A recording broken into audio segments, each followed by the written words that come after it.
Bonjour, nous sommes en 2014 dans le site de l'Institut Docteur Angélique, dans une série de vidéos consacrées à la théologie mystique à l'école de l'évangéliste Saint Jean.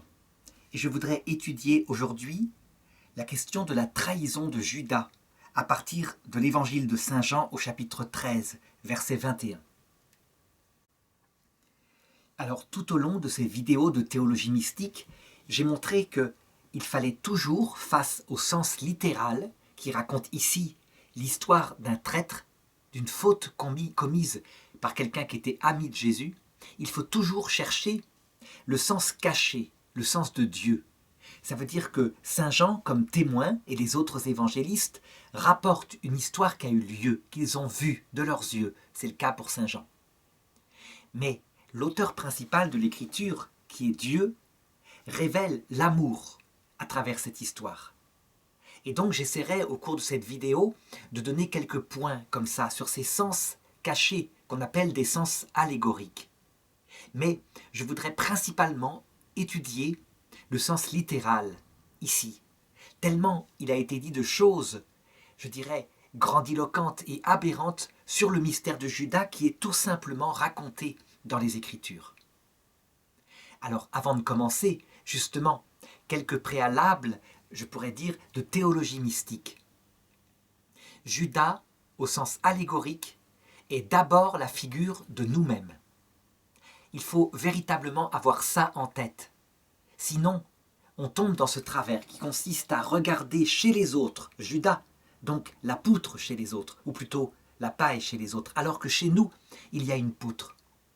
On peut dire que si on regarde très clairement la totalité de notre vie, y compris notre enfance, à chaque fois que nous avons trahi notre parole, fait quelque chose de ce genre, par exemple, mis notre finalité dans l'argent avant tout, quitte à ce que nos amis passent en second, eh bien, c'est au Christ que nous l'avons fait. Jésus le dit explicitement.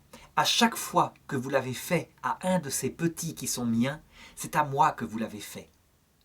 Donc, en ayant cette attitude-là, de repentir, en cherchant dans sa propre vie les fois où on aurait pu être Judas, eh bien, cette méditation a le pouvoir de créer en nous l'une des conditions fondamentales pour le salut que prêchait Jean-Baptiste, le repentir. Un cœur repentant, lucide sur soi-même. Et même si nous ne l'avons pas commis en acte, comme disait la petite Thérèse de l'Enfant Jésus, si je n'ai pas fait cela, c'est parce que, disait-elle, j'ai eu la chance de tomber sur la famille qui a été la mienne. Donc elle savait que dans n'importe quelle autre famille, elle aurait peut-être été une prostituée, une pécheresse. Le deuxième sens caché sous cette écriture, au sens mystique, c'est ce qu'on appelle le sens moral. Ça veut dire que la figure de Judas manifeste ce qui conduit en enfer, potentiellement, même si nous ne savons pas si Judas est en enfer. Mais lorsqu'on regarde le comportement de Judas, on ne voit pas en lui quelque chose de net, un vrai blasphème contre l'Esprit Saint, quelque chose qui ferait de lui une sorte de diable, froid, un peu à la manière dont certains pharisiens, certains prêtres du temple l'ont été. Lui, il se repent, il rend l'argent, il a donc une complexité en lui. Il aime l'argent, il livre pour de l'argent, ce qui montre que son péché mortel est lié à une faiblesse, liée à l'argent.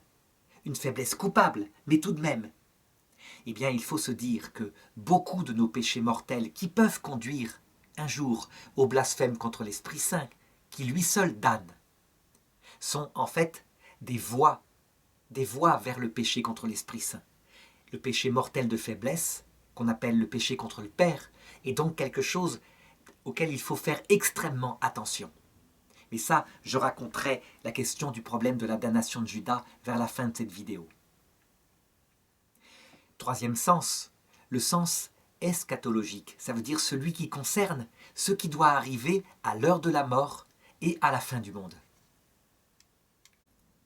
Eh bien, j'essaierai de reconstituer, à partir de ce que Jésus nous révèle sur ce qui se passe à l'heure de la mort, avec le jugement individuel, ce qui peut-être s'est passé pour Judas.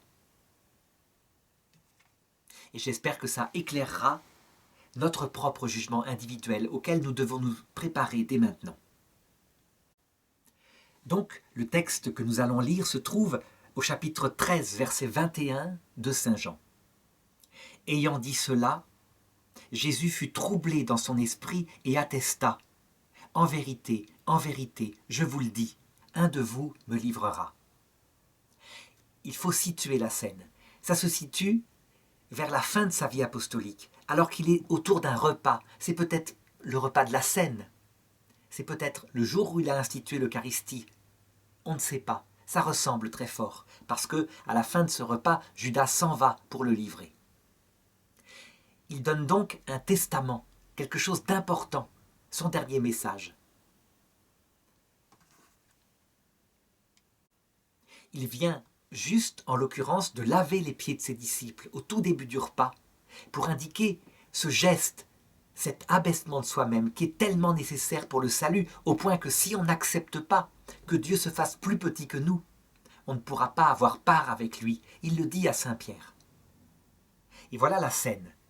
D'abord, Jésus donc affirme qu'il sait que l'un d'entre eux va le livrer. Il le dit ici, il l'a déjà dit souvent. Il a même dit, si je vous dis cela, c'est afin que lorsque ce sera arrivé, vous croyez que je suis. Le terme je suis veut dire Yahvé.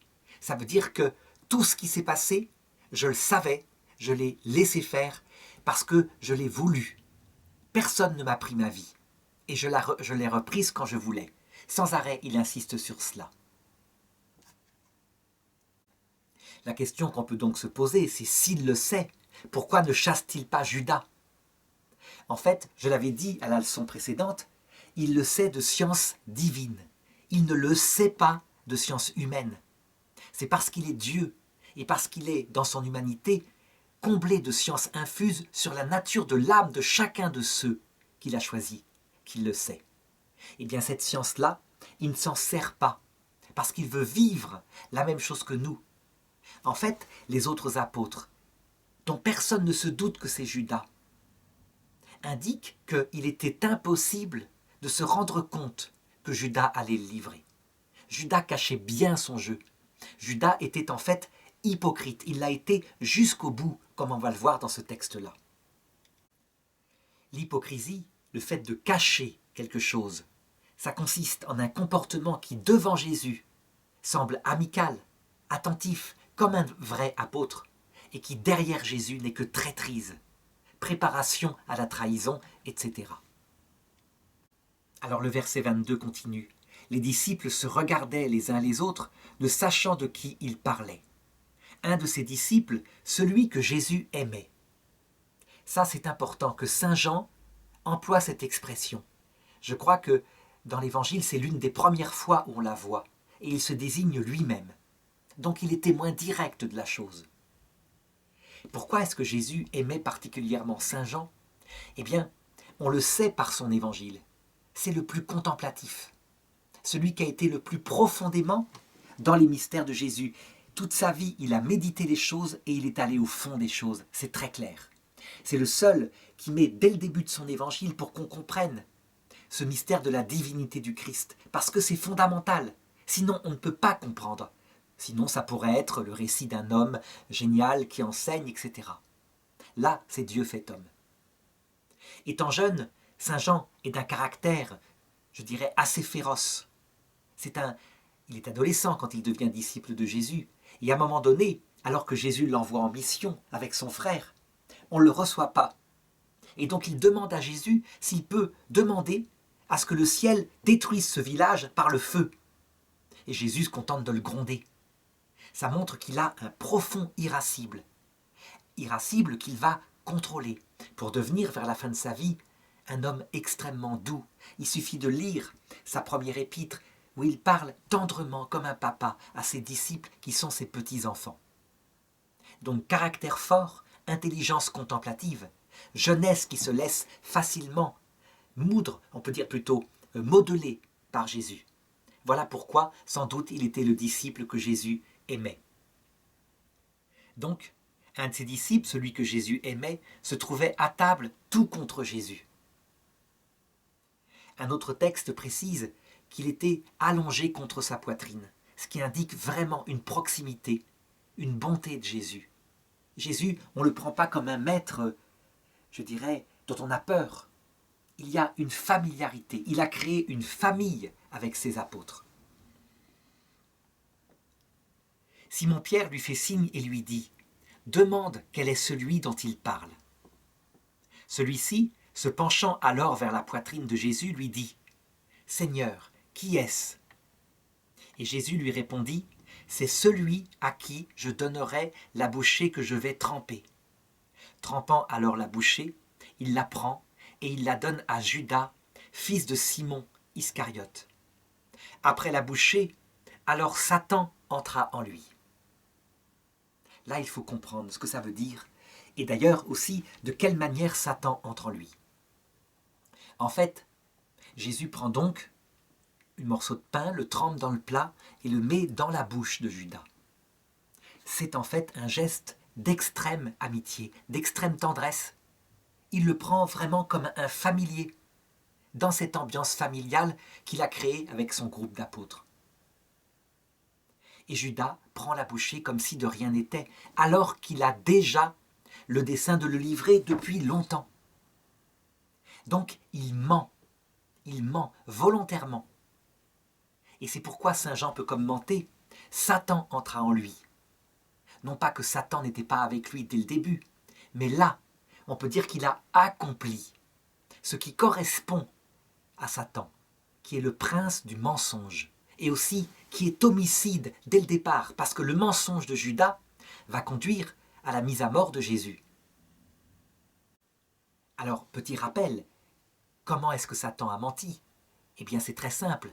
Quand Dieu a révélé aux anges qu'il donnerait la vision béatifique à celui qui est le plus petit, Satan, qui a compris que des hommes et surtout des femmes entreraient plus loin dans la vision béatifique que lui, intelligence sublime, s'est révolté contre Dieu, en proclamant, et c'est son premier mensonge, « Nous le faisons, notre révolte, par défense de ton honneur à toi, Dieu, que nous aimons, notre Créateur. » Et c'est le petit archange Michel qui a dit « Ce n'est pas vrai, c'est pour ta place de premier. La preuve, qui est comme Dieu, pour que toi, tu prétendes être plus intelligent que notre Créateur. » Il est le prince du mensonge, et la vérité dite par Saint Michel Archange l'a dévoilé son mensonge. Alors aussitôt, il est allé sur terre, et depuis la création de la matière, il passe son temps à essayer de nuire, et Dieu lui laisse faire. Sans doute que dans la création, on pourrait trouver des traces de Satan, mais qui produisent finalement du bien. Peut-être que les luttes, les destructions, les virus, tout ce qui détruit la vie au fur et à mesure qu'elle est créée par les anges, peut-être que c'est sa marque. Ce qui est certain, c'est que son idée, c'est, si possible, de tuer, d'empêcher l'humanité de naître, mais encore mieux, maintenant qu'elle existe, s'il peut conduire les hommes à l'accompagner dans sa révolte à l'heure de la mort, librement, parce qu'il les a préparés en les rendant égoïstes, de telle manière qu'ils choisissent, avec lui, de dire à Dieu « Nous exigeons la vision béatifique parce que nous le méritons, nous sommes intelligents. Donc, ce qui comble l'intelligence, c'est de te voir, donne-la nous. » Non pas par ces histoires d'humilité et d'amour, bien sûr. Quand Jésus dit que Satan entre en lui, est-ce qu'il veut dire que Judas est conscient qu'il fait quelque chose avec Satan? Eh bien, pas du tout. Justement, c'est quelque chose dont il faut être très précis. Judas n'est pas un sorcier. Il n'a pas fait un pacte conscient avec Satan. C'est pas comme ça que ça se passe, le péché. Ça se passe parfois. Il y a des sorciers. Il y a des gens qui font véritablement l'action du démon en la connaissant. On pense que le dernier antichrist, si on en croit saint Paul, à 2 Thessaloniciens, sera un homme de cette trempe-là. Parce qu'il établira sur terre, de manière lucide pour tout le monde, la possibilité d'un choix qui est celui de Lucifer. Mais Judas, ce n'est pas ce péché-là qu'il commet. Satan entre en lui et Judas n'en est pas conscient. Satan simplement est là pour maintenir sa détermination, pour lui donner du courage, pour mettre dans son cœur cette absence de tremblement alors qu'il est en train de commettre une véritable horreur, l'horreur de sa vie. Ce qu'on peut qualifier au sens propre et que même les non-chrétiens peuvent comprendre de péché mortel, puisque la définition du péché mortel, c'est qu'il tue l'amour d'amitié, il tue la confiance. Et là, en l'occurrence, il va la tuer jusqu'à tuer l'ami. Donc c'est un péché mortel dont l'objet, la matérialité est parfaite, même si l'intention de Judas est complexe, comme on va le voir.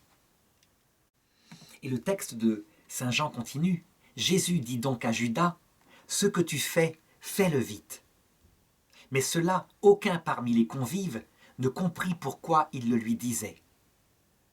Comme Judas tenait la bourse, certains pensaient que Jésus voulait lui dire « Achète ce dont nous avons besoin pour la fête » ou qu'il donnât quelque chose aux pauvres. Aussitôt la bouchée prise, il sortit, il faisait nuit. Il faisait nuit, la nuit de l'humanité, la nuit centrale, la nuit du péché mortel. Dans ce récit, il y a plein de détails intéressants. Donc, pour ce qui est du sens littéral, Pierre n'a pas compris. C'est vrai, il a chuchoté Jésus à Jean, celui à qui je donnerai la bouchée. Jésus l'a donné la bouchée et lui a dit « Ce que tu dois faire, fais-le vite ». Donc, il a pensé que Jésus n'avait pas répondu à Jean. Et il n'a pas insisté. Quant à Jean lui-même, il s'est tu. Pourquoi s'est-il tu? On ne sait pas. Peut-être sidéré par cette révélation, n'y croyant pas. En tout cas, il n'a pas pris conscience que c'était urgent, que ce qu'allait se passer cette nuit même était la trahison en question. Alors, je voudrais surtout insister sur un détail que donne ici Saint Jean. Comme Judas tenait la bourse, ils pensèrent qu'ils devaient peut-être donner quelque chose aux pauvres. Depuis des siècles, des romans, des évangiles même, un certain évangile de Judas, ont été écrits pour essayer de trouver un motif d'ordre métaphysique, extrêmement spirituel, à la trahison de Judas. Par exemple, l'évangile de Judas, qui est un évangile apocryphe tardif, prétend que Jésus étant esclave de ce corps créé par le démon, son ami Judas, il l'envoie pour le livrer, afin qu'il puisse en être délivré, pour atteindre la perfection, redevenir, comme le pensait Platon, ce qu'il était au départ, une pure âme dans le ciel des idées. Ça, c'est absolument étranger au climat de l'Évangile au 1er siècle. C'est plus tard, c'est le manichéisme qui arrive depuis l'Orient. Mais enfin, cette version des choses s'appuie sur une phrase énigmatique de Jésus. « Ce que tu fais, fais-le vite », comme si Jésus lui donnait un ordre de le livrer. D'autres théologiens se sont dit « Il ne peut tout de même pas livrer Jésus pour un motif futile ». Donc ils ont essayé de chercher quelque chose de noble, comme par exemple la politique. Judas aurait pu être une sorte de zélote juif. Ça veut dire quelqu'un qui rêve de la délivrance de son pays et qui est déçu profondément par ce Jésus qui est, je dirais, un peu gentillet, quoi, qui prend jamais le glaive. On le proclame roi quelques jours avant, il s'en sert même pas pour prendre le pouvoir, il essaye même pas. Jamais, dans aucun des évangiles, il n'est signalé que Judas ait été zélote ou qu'il ait été passionné particulièrement de politique. Il faut bien se faire une raison qui d'ailleurs illustre la plupart de nos actes humains. Il n'y a pas des grands complots avec Satan qui tire les ficelles d'hommes conscients, etc. La plupart de nos péchés mortels sont liés aux trois convoitises qu'il y a en nous. Le plaisir égoïste, l'argent égoïste, qui nous donne le pouvoir de nous acheter ce qu'on veut. Et puis la gloire égoïste, briller devant les autres, être célèbre. Saint Jean le précise dans son épître, ce sont les trois choses qui font le monde. C'est ça, la poussière, que Satan, qui rampe comme un serpent, mange tous les jours de la vie. Comme le dit le livre de la Genèse, ça veut dire qu'il nous tente sur des choses qui, lui, ne lui servent à rien. Qu'est-ce qui ferait de l'or? Il n'a pas de corps, il est un pur esprit. La gloire, il n'a rien à faire. Il sait qu'il est le plus intelligent. Il est orgueilleux, le regard des autres l'importe peu. Les plaisirs sensibles et jouissances, c'est le truc d'un animal, à savoir l'homme. Eh bien, il passe son temps à tenter l'homme là-dessus parce que ça met dans l'homme des dispositions à l'égoïsme. Le plaisir égoïste rend égoïste. L'argent égoïste rend égoïste. La gloire égoïste rend égoïste. Le sommet de tout ça, c'est l'égoïsme, l'amour de soi, qui est, je dirais, avec son autre versant, l'orgueil, je suis le meilleur. Il espère qu'à l'heure de la mort, lorsqu'il présentera à chaque homme le motif de sa révolte, eh bien, par l'égoïsme et l'orgueil, les gens se tournent vers lui avec enthousiasme et le suivent dans sa révolte. Voilà son plan. En fait, si on suit le texte des évangiles, et on peut le suivre, sans trop d'esprit critique, même si on fait de l'exégèse historico-critique, bien qu'on puisse dire « bon, Jean lui en veut beaucoup, il a livré son ami Jésus, d'accord », mais malgré tout, au chapitre 12 de son évangile, Jean explique le motif, et ce motif est cohérent, il y a même un autre témoin qui le confirme. Judas l'Iscariote, l'un de ses disciples, celui qui le livra, dit « Pourquoi ce parfum n'a-t-il pas été vendu 300 deniers qu'on aurait donné à des pauvres ?» Mais il dit cela non par souci des pauvres, mais parce qu'il était voleur et que, tenant la bourse, il dérobait ce qu'on y mettait. La figure de Judas, alors, elle apparaît en pleine lumière. Il a une figure extérieure, qu'on vénère, qu'on apprécie. Il a le souci des pauvres, il donne aux pauvres. D'ailleurs, Jean le confirme, il pensait que Jésus l'avait envoyé le jour de la scène pour aller donner quelque argent aux pauvres. Ça, c'est sa façade. La réalité, c'est qu'il met discrètement de côté une pièce par-ci, une pièce par-là. Ça ne se voit pas, personne ne le prend, et il se crée un pactole, une sécurité. Sans doute parce qu'il a les pieds sur terre et qu'il se dit que cette aventure Jésus, je ne sais pas comment elle va tourner. En tout cas, il s'en sert pour s'enrichir. Il semblerait que c'est sa faiblesse. Au départ, sans doute, ça commence par peu de choses. Et puis, ça prend de la place, il y prend goût. On m'avait raconté l'histoire d'un grand fondateur d'une communauté priante qui avait sombré dans la même chose à cause d'une imprudence concernant l'argent. Des gens se consacraient dans cette communauté et apportaient leurs meubles, des belles armoires, qu'ils mettaient à disposition de tous. Et c'est vrai qu'il y avait des familles. Et donc cet homme-là, insensiblement, en regardant ce qu'il y avait dans la cave, commença à prendre les plus beaux meubles qu'il mit dans sa maison. C'est rien, il les avait donnés, c'est pas grave, ça appartient à la communauté. Mais ça y est, la faille était présente, si bien que ça se termina plus tard par des détournements de fonds et même d'autres choses beaucoup plus graves. C'est comme insensiblement. Par rapport à l'argent, Sainte Bernadette de Lourdes était stricte. Dès qu'on lui en donnait une petite pièce, tout de suite, c'est comme si ça la brûlait. Elle la jetait. Elle connaissait sans doute sa faiblesse.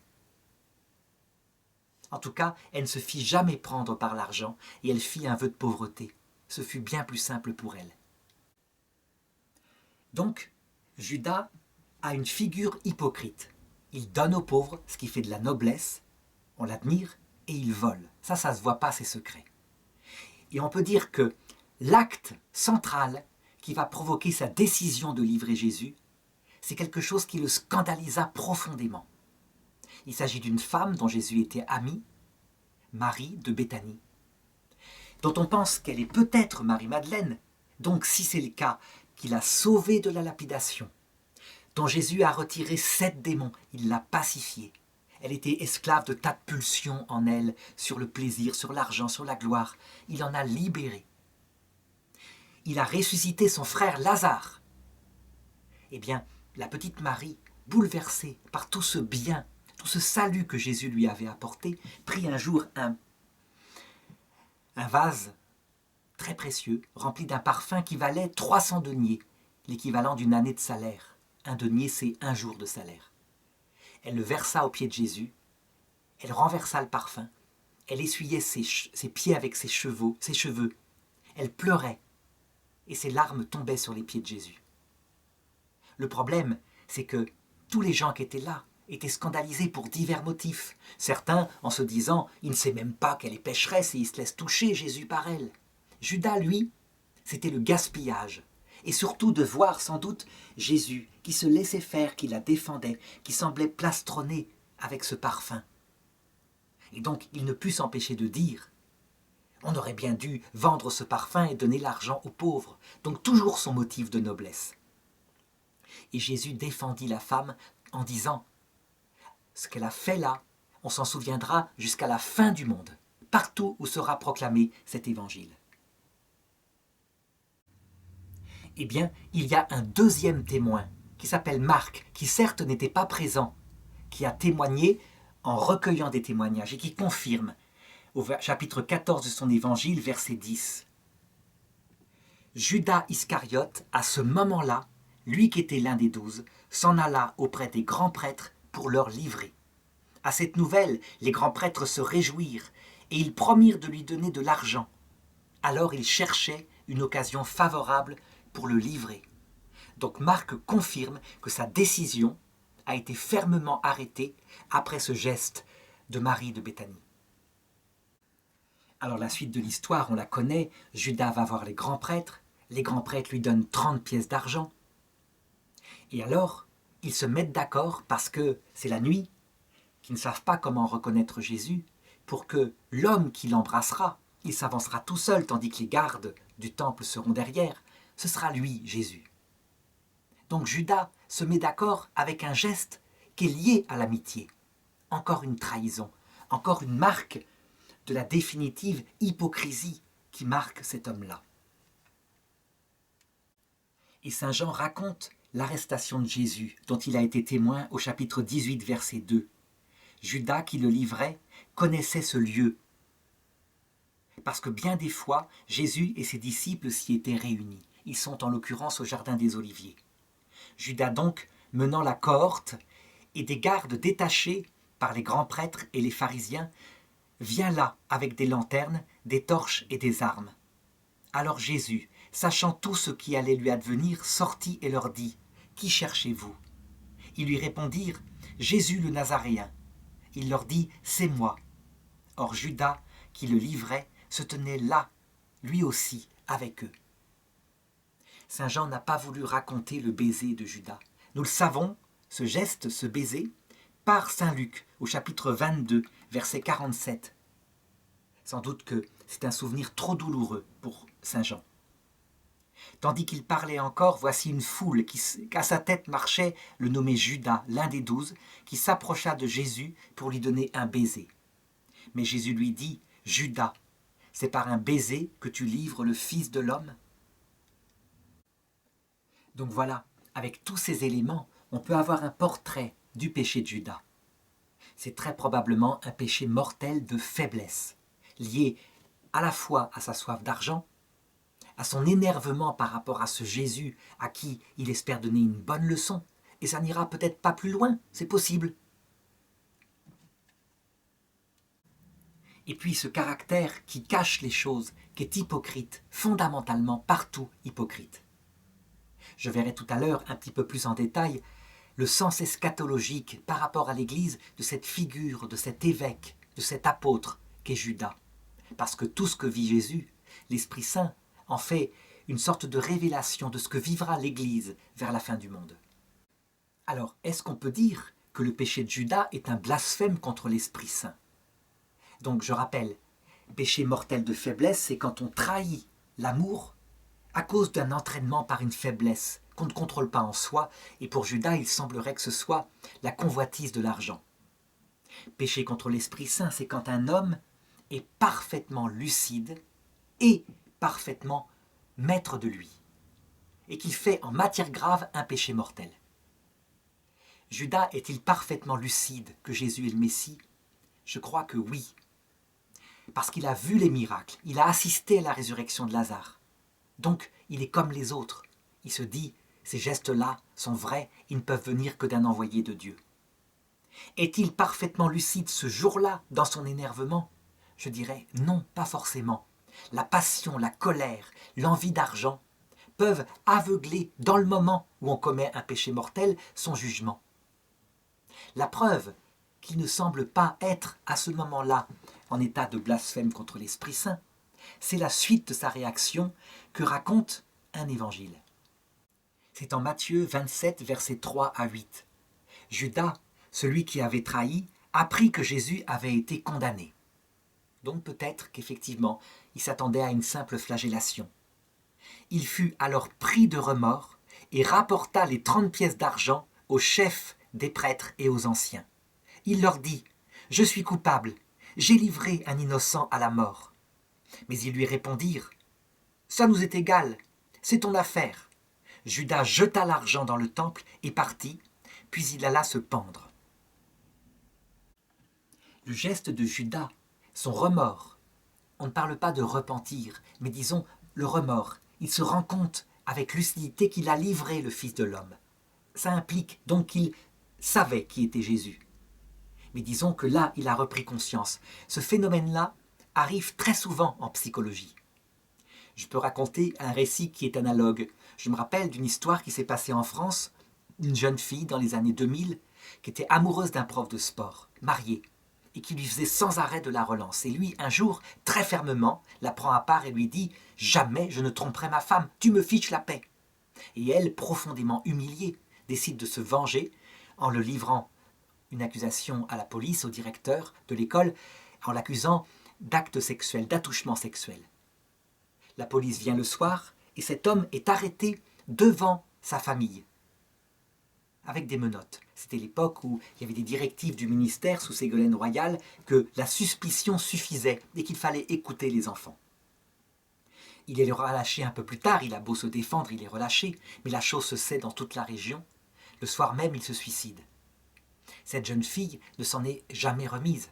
Elle a fait elle-même plusieurs tentatives de suicide. Pourquoi ? Parce que ce qu'elle a fait dans la colère, là, elle ne s'attendait peut-être pas à des conséquences aussi graves. Ça ressemble au péché de Judas. Satan, tant qu'il faut aller porter l'acte, est en lui et lui donne du courage, l'envie de se venger. Et quand les conséquences de la vengeance sont là, trop fortes, trop grandes, et que surtout Satan, donc cette passion qui l'appuie, s'en va, abandonne la personne, elle se retrouve avec sa propre conscience, elle prend conscience de ce qu'elle a fait. Et c'est là qu'il peut y avoir écroulement, remords, prise de conscience de ce qu'on a fait. Ça indique plutôt un péché mortel de faiblesse, comme je l'indiquais, donc un blasphème contre le Père, à qui on attribue dans la Trinité la puissance. Donc, pour le moment, là où on en est de ce récit, il y a espoir pour le salut de Judas. Parce que tout péché, tout blasphème, dit Jésus, sera pardonné, sauf le blasphème contre l'Esprit Saint. Mais ça, je me pencherai après, sur ce qui est arrivé après à Judas. Je voudrais aborder un dernier point au point de vue de l'exégèse historico-critique, à savoir les deux récits nettement contradictoires. C'est un cas de contradiction qui indique l'origine du chant qui fut acheté et qu'on appelle le chant du sang, avec l'argent qui avait servi à livrer Jésus. Donc voilà d'abord ce que dit saint Matthieu, donc toujours au chapitre 27. Les chefs des prêtres ramassèrent l'argent et dirent « Notre loi ne permet pas de verser cet argent dans le trésor du temple, car c'est le prix du sang. » Il faut remarquer ici aussi l'hypocrisie. Ils tiennent sur la loi, sur ce détail de la loi, parce que cet argent a servi à trahir, mais eux-mêmes ont suscité la trahison d'un homme qui a fait des miracles extraordinaires. C'est absolument incroyable comment les petites choses, ils les gardent pour plaire à Dieu, et que des gros péchés énormes comme ceux-là, ils les font. Après s'être mis d'accord, ils achetèrent avec cette somme le champ du potier pour y établir un cimetière d'étrangers. C'est pourquoi ce champ est appelé le champ du sang jusqu'à ce jour. Première version. Deuxième version dans les Actes des Apôtres, chapitre 1, versets 18-19. Avec l'argent qu'on lui paya pour son crime, c'est saint Pierre qui parle à travers un sermon qui est fait juste le jour de la Pentecôte, donc extrêmement récent par rapport aux événements. Cet homme, c'est-à-dire Judas, s'acheta un champ. Il y tomba la tête la première, son corps éclata par le milieu, et tous ses intestins se répandirent. Les habitants de Jérusalem ont appris ce fait, de sorte qu'ils ont appelé ce champ, dans leur langue, Akeldama, c'est-à-dire le champ du sang. On est donc là clairement devant une contradiction nette. Est-ce que ce sont les grands prêtres qui achètent le champ ou est-ce que c'est Judas? Et on ne peut pas les concilier. Eh bien, ça permet de comprendre une fois de plus ce que c'est que la parole de Dieu. Elle n'a pas d'infaillibilité sur des détails comme cela. Le seul domaine où elle a de l'infaillibilité, c'est sur la doctrine du salut. Ça veut dire que l'Esprit Saint passe par même ses erreurs, parce que tout simplement ce sont des témoignages. Il y a des vrais hommes qui écrivent. Ce ne sont pas des livres dictés mot à mot, comme le Coran d'après Mohammed. Non, ils ont fait leur enquête pour Saint Marc. Il a été témoin des choses pour Saint Jean. Et puis, l'histoire du chant en question, personne n'en a été témoin. C'est quelque chose qui s'est répandu à Jérusalem. Le chant du sang, ah oui, disaient les braves gens, c'est cette histoire-là. Et il y avait 2 versions qui couraient, sans doute. Eh bien, les témoins les ont rapportés.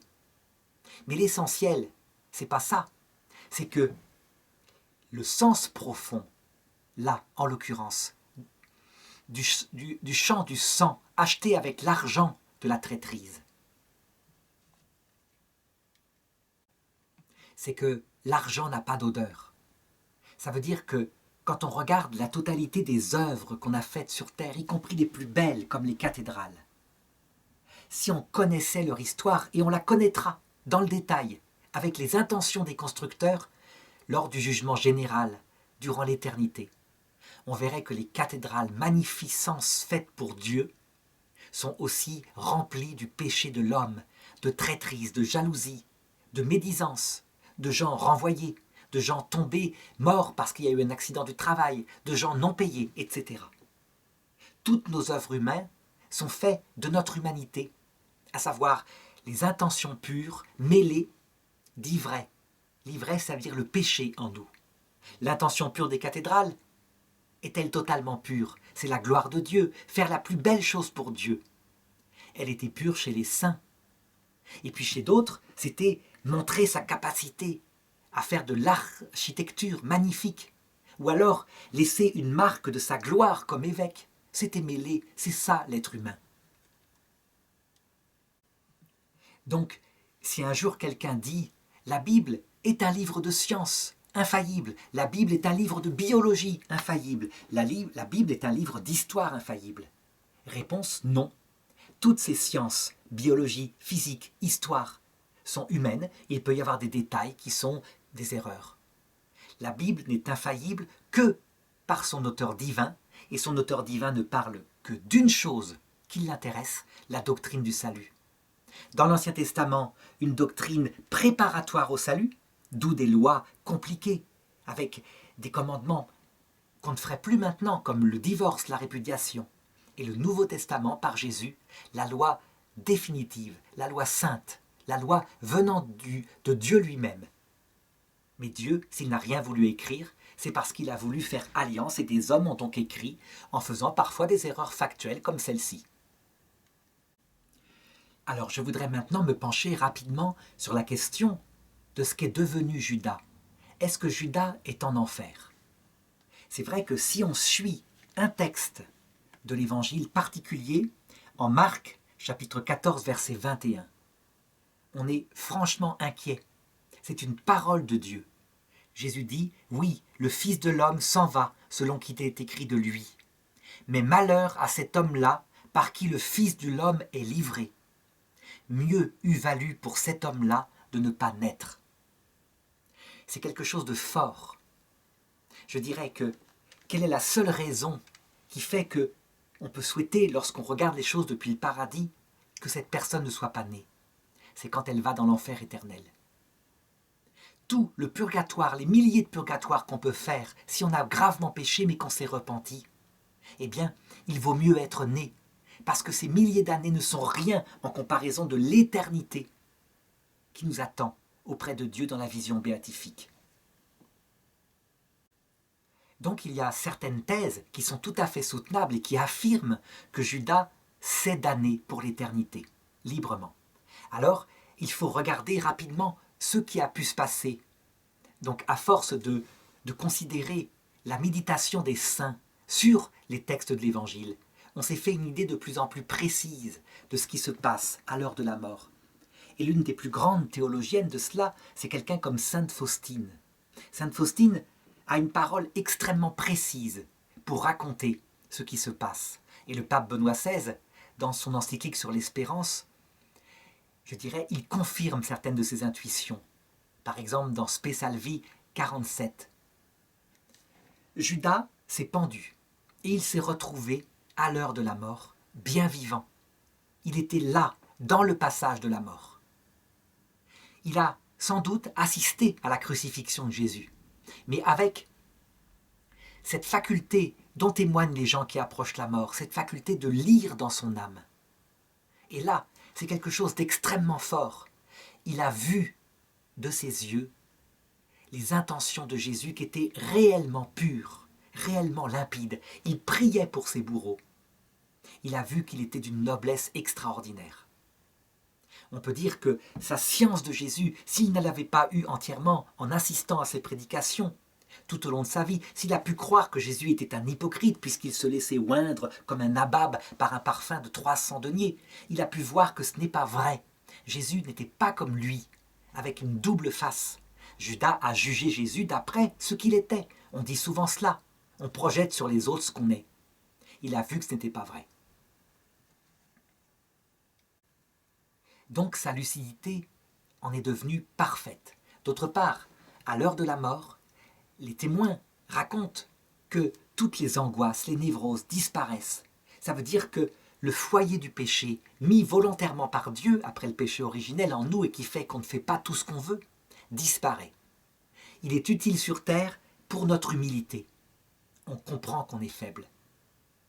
Mais à l'heure de la mort, il devient nuisible parce que c'est le moment où nous allons devoir opter, choisir notre destin éternel en fonction de ce que nous nous sommes fait durant notre vie. Et donc, en fonction de ce que j'ai dit de Judas, on peut deviner ce qui s'est passé. Il a été confronté non plus cette fois à Satan, mais à Lucifer. Ça veut dire ce même ange, cet ange révolté, mais cette fois dans la manifestation de la noblesse de sa révolte. Il lui a révélé ce que c'est que réellement, selon lui, l'enfer.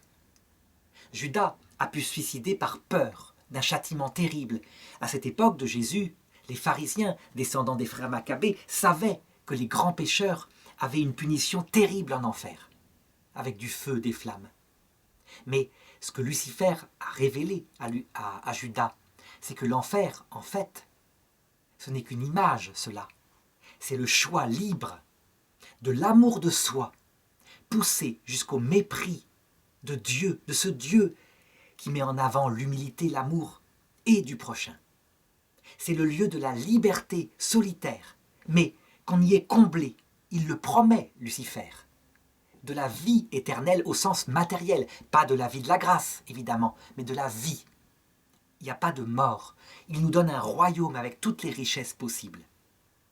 Et le feu de l'enfer que décrivent les textes est réel, mais c'est en fait un feu provoqué par le fait qu'on ne voit pas Dieu, par le fait que notre cœur est fait pour être face à Dieu, et que donc, c'est là la révolte de Lucifer, on doit pouvoir exiger qu'il nous donne la vision béatifique, parce qu'il nous a créés comme cela, et que ce serait juste. Donc on peut dire que face à Lucifer, il y a un lâche soulagement de la part de Judas. Et la terreur qu'il a eue, qui l'a poussé à se suicider, elle disparaît au profit de cette lucidité sur ce que c'est que l'enfer. Quelque temps plus tard, Jésus est mort et il est apparu à Judas. Il est apparu dans sa gloire, la gloire de son âme, encore blessée, meurtrie, Et c'est comme ça qu'il nous apparaît parce qu'il venait de subir à sa passion. Plein de larmes, plein de bonté, en le suppliant de prendre en considération toute l'amitié, le geste du pain, sa prière pour lui. Et que s'il se repentait, s'il acceptait de demander pardon, eh bien il y aurait pardon pour lui. Et Judas a vu que cette supplication n'est pas celle d'un lâche, c'est celle d'un réel amour. Et c'est ça, on peut dire, l'origine du feu le plus terrible qui règne en enfer pour ceux qui ont méprisé le Christ. Eh bien, il s'est passé dans l'âme de Judas à ce moment-là ce que l'Écriture appelle la bataille d'Armageddon. La grande bataille dans son âme entre le poids de son orgueil, égoïsme d'un côté, tout le travail de Satan, ce grand péché, sa trahison, son hypocrisie, et d'autre part, toutes les bonnes actions qu'il avait pu faire dans sa vie, qui l'entraînaient peut-être vers le bien, d'autant plus que le Christ se faisait accompagner de tous ceux qui pouvaient lui être utiles, son ange gardien, peut-être ses parents décédés, qui avaient fait le bon choix, pour qu'il choisisse le repentir. Eh bien, le curé d'Ars se disait « L'arbre tombe du côté où il penche ». Et il semblerait, c'est possible, que Judas, lorsqu'il n'a pas peur, c'est son cas, lorsqu'il est accompagné de la lucidité, c'est son cas, son arbre penche du côté de l'égoïsme et de l'orgueil. En tout cas, le blasphème contre l'Esprit Saint, qui me semble-t-il a dû le plus le tenter ce jour-là, c'est ce qu'on appelle la désespérance. Il est mort par désespoir. Et la désespérance n'a rien à voir. La désespérance, c'est pas une passion, c'est l'intelligence qui analyse l'acte de Jésus. Cet acte qui s'abaisse encore une fois pour proposer le pardon à quelqu'un d'aussi noble que lui, qui a commis un si grand péché. Et il est possible que devant cet abaissement, il ait eu du mépris pour Jésus. Tu me proposes le pardon, mais un peu de dignité. Son cœur est du côté de la dignité, orgueilleuse. Et si c'est le cas, alors il a suivi Lucifer. Et il a obtenu ce qu'il a voulu, à savoir un royaume sur lui-même et l'esclavage réel de son propre péché, de sa propre solitude, avec ce feu de l'enfer qui surgit par le souvenir lancinant du regard de Jésus, plein d'amour et d'humilité. C'est ça la colère de Dieu. Et d'autre part, c'est ce vide intense en lui, parce que son âme est une âme humaine, elle est faite pour voir Dieu, mais qui, loin de se transformer, je dirais, en repentir, parce que la lucidité est parfaite à l'heure de la mort, s'est transformée en rage, en revendication. J'exige la vision béatifique, tu nous as créés, nous avons le droit au bonheur. Donne-nous cette richesse, parce qu'elle est un trésor qui nous revient de droit. Évidemment, pas de réponse. Comme dit Jésus, va-t'en, loin de moi, tu ne l'auras pas. Dieu ne se reçoit que parce qu'on l'aime. C'est comme un mariage d'amour, pas par une convoitise. Eh bien, la révolte de Judas en enfer, si c'est le cas, s'il est en enfer, ce qui n'est pas du tout sûr, c'est aussi la présomption, la réclamation avec Lucifer et tous les damnés de cette vision béatifique, non pas à cause des personnes de la Trinité, mais à cause de la jouissance, du bonheur, de la béatitude qui par surcroît est donnée à l'homme quand on voit Dieu. Alors, dernière approche, toujours de théologie mystique, c'est-à-dire liée à l'amour, par rapport à cette figure de Judas. Approche cette fois selon le sens eschatologique. Comme je le disais, toute l'écriture est une prophétie qui raconte la fin de l'Église, parce que l'Église est l'épouse du Christ, et partout où passe le Christ, l'Esprit Saint l'amène au même chemin. Donc, le catéchisme de l'Église catholique, numéro 675, annonce que l'Église connaîtra le chemin du Christ, donc un martyr final, qui la conduira à la résurrection. Et ayant été purifiée de l'orgueil de beaucoup de chrétiens, l'Église de la fin des temps sera un peu une vierge immaculée, comme la Vierge Marie, elle vivra de l'intérieur ce martyre, de manière si pure, si profonde, que le Christ ne pourra pas résister et que le Christ reviendra dans sa gloire, accompagné des saints et des anges, mais cette fois pour l'humanité entière. Eh bien, la figure de Judas se manifestera très certainement à la fin du monde. Et la figure de Judas, elle est marquée profondément. C'est quelqu'un qui croit en un autre évangile que celui de Jésus, mais qui y croit mensongèrement. Il croit en un évangile où on s'occupe des pauvres de la terre. On leur donne de l'argent, on augmente leur niveau de vie. C'est l'évangile que Satan avait proposé à Jésus lors des tentations au désert. Transforme ces pierres en pain. Et Jésus avait répondu, l'homme ne vit pas seulement de pain, mais de toute parole qui sort de la bouche de Dieu. Ce qui indique que sa mission n'était pas politique, elle était mystique, donner la parole de Dieu aux hommes.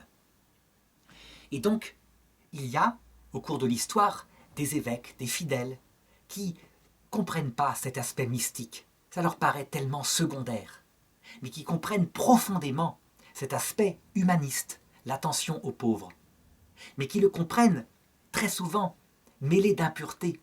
Ils pensent à leur propre statut. Et ce n'est pas étonnant qu'ils pensent à leur statut un peu de syndicaliste, si on peut dire, parce que le célibat sacerdotal, par exemple, si la vocation d'un prêtre n'est que de faire du social, eh bien, ça n'a aucun sens. C'est comme ce parfum qu'on répand sur les pieds de Jésus et qui ne sert à rien. De même pour la vocation contemplative et tous ceux qui prêchent un évangile différent, où il y a un sens de la croix, où on se prépare à la vie éternelle. C'est du vent, tout cela, pour celui qui a un évangile des pieds sur terre à travers la pauvreté.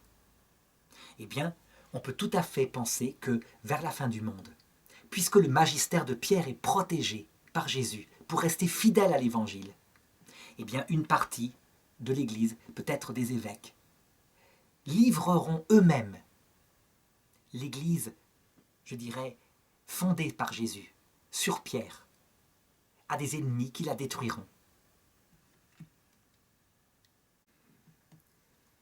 Ce courant-là, qui est humaniste et qui est sans Dieu, qui est terre à terre, on en a eu une image au XXe siècle, après le Concile Vatican II, mais de manière limitée, disons autour de quelques pays, surtout des pays occidentaux. On a vu effectivement quelques évêques qui adhéraient à ce qu'on appelait l'esprit du Concile, donc cette exaltation des pauvres en argent, et le fait que la mission de l'Église n'était qu'une mission sociale.